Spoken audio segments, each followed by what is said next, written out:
अस्सलाम वालेकुम। आज की क्लास में हम देखते हैं कि किस तरह नेस्टेड इफ एल्स का इस्तेमाल करते हुए हम एक इलेक्ट्रिसिटी बिल कैलकुलेट कर सकते हैं। ये आपके सामने नेस्टेड इफ एल्स का स्ट्रक्चर दिया हुआ है। इसमें एक इफ़ की कंडीशन इस्तेमाल हुई है, उसके अंदर उसका कोड है, और आगे एक और इफ़ का इस्तेमाल किया गया है। यानी कि मल्टीपल कंडीशंस को जब हम इस्तेमाल करते हैं तो उसके लिए हम नेस्टेड इफ़ का यूज़ करते हैं। यहाँ पर देखें कि तीन कंडीशंस को किस तरह इस्तेमाल किया गया है। पहले इफ़ कंडीशन लगी है, अगर ये दुरुस्त होगी तो फिर ये नीचे इस पे आएगा दूसरी कंडीशन में, और अगर ये दोनों दुरुस्त हो गई तो फिर ये कोड चलेगा।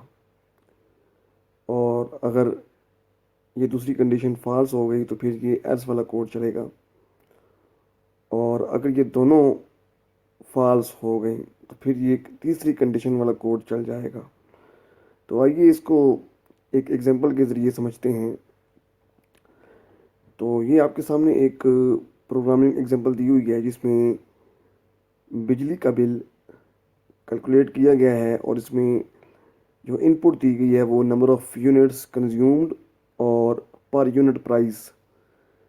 अब आपने फार्मूला क्या इस्तेमाल किया, पर यूनिट प्राइस को मल्टीप्लाई किया आपने नंबर ऑफ़ यूनिट्स कंज्यूम से, और जो जवाब आएगा वो कुल बिल की अमाउंट बन जाएगा।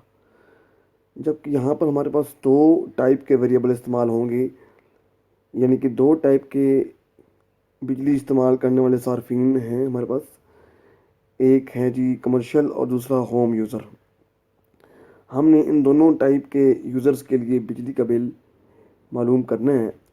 तो अब जो हमारे पास यहाँ पर होम यूज़र है उसके लिए पर यूनिट प्राइस कुछ और है, ठीक है जी। और जो कमर्शियल यूज़र है उसके लिए आप देख सकते हैं कि पर यूनिट प्राइस कुछ और है। होम यूज़र के लिए लेस देन 200 अगर उसका यूनिट्स कंज्यूम हुए हैं तो उसका पर यूनिट प्राइस 12 होगी, जबकि कमर्शियल के लिए जो है वो 15 है। इस तरह अगर 200 और 400 के दरमियान जो यूनिट्स कंज्यूम हुए हैं उनका होम के लिए 15 और कमर्शियल के लिए 20, और अगर 400 से अबव है तो उसके लिए होम के लिए 20 और कमर्शियल के लिए 24। तो हमारे पास ये मल्टीपल कंडीशंस हैं। पहली कंडीशन तो ये है कि हमने होम की कंडीशन लगानी है कि आया कि कम जो यूज़र है वो होम है या कमर्शियल है। पहली कंडीशन वो होगी। उसके बाद ये अंदर मज़ीद कंडीशन इस्तेमाल हो रही हैं, तो इसके लिए हम ये नेस्टेड इफ एल्स का इस्तेमाल करेंगे। तो आइए चलते हैं। ये एक प्रोग्राम लिखा हुआ है, ठीक है जी। इसमें इन्होंने पहले कुछ वेरिएबल डिक्लेयर किए हैं जो निशानदेही कर रहे हैं। जैसे पर यूनिट प्राइस के लिए हमने ये वाला वेरिएबल इस्तेमाल किया। मुकम्मल बिल मालूम करने पर जो आखिर में आएगा जवाब उसके लिए ये वेरिएबल होगा, और कितने यूनिट्स इस्तेमाल किए गए हैं उसके लिए ये वाला वेरिएबल यूनिट्स का। और जो यूज़र टाइप है यानी कि यूज़र किस किस्म का है, होम है या कमर्शियल, उसके लिए हमने यूज़र टाइप का वेरिएबल इस्तेमाल किया है। तो आइए चलते हैं इसको कोड ब्लॉक में लिख कर इसको कंपाइल और एग्जीक्यूट करके देखते हैं कि इसकी आउटपुट क्या आती है इस प्रोग्राम की। नेस्टेड इफ़ का इस्तेमाल करेंगे हम। तो ये आपके सामने ये प्रोग्राम लिखा हुआ है, ठीक है जी। इसको हमने पहले, चूँकि हमें 3 से 4 वेरिएबल इस्तेमाल करने थे इसलिए हमने पहले ही इनको डिक्लेयर कर लिया है। तो पहले हमने ये वेरिएबल डिक्लेयर किया जी कि कितने यूनिट्स इस्तेमाल हुए हैं, उसके लिए यूनिट्स का वेरिएबल। अच्छा जी, पर यूनिट प्राइस मालूम करेंगे हम, उसके लिए हमने ये वाला वेरिएबल इस्तेमाल किया यूनिट प्राइस। और टोटल बिल जो आएगा उसके लिए बिल का वेरिएबल।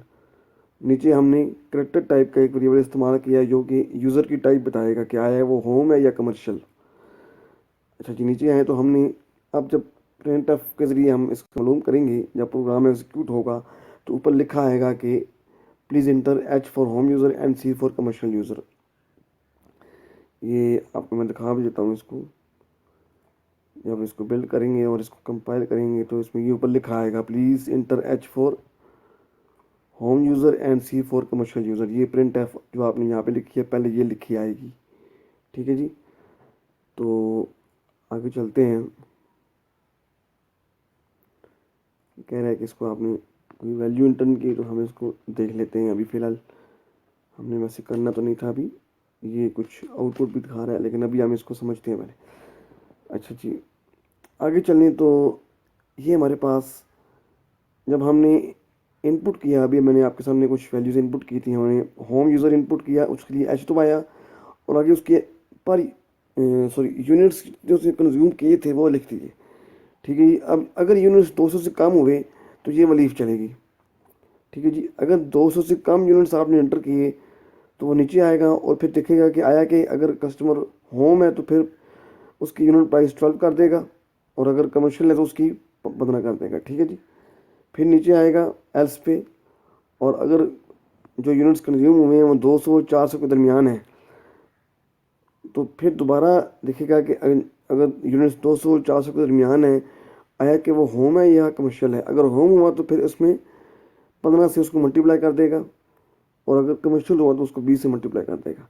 फिर तीसरी किस्म ये है कि अगर 400 से अबव है तो उसके लिए वो क्या करेगा, उसके लिए ये वाली इस्तेमाल करेगा।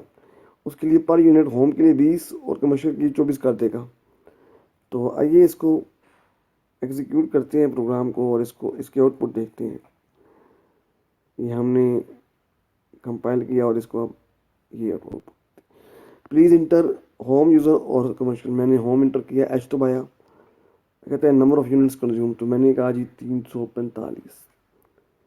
तो ये मेरा बिल आ गया जी, योर बिल इज़ 5175। अच्छा, अब यही काम अगर मैं उसके लिए करता हूँ, कमर्शियल के लिए, तो फिर आउटपुट क्या आएगी वो देखते हैं। कमर्शियल और दोबारा 345 जी 6900, यानी कि उसका 5000 कुछ आया था, इसका 6900। तो होपफुली आपको आज का लेक्चर समझ आया होगा। उम्मीद करता हूँ कि आप अंडरस्टैंड किया होगा आपने आज का लेक्चर। इंशाल्लाह दोबारा मुलाकात होगी। अल्लाह हाफिज़।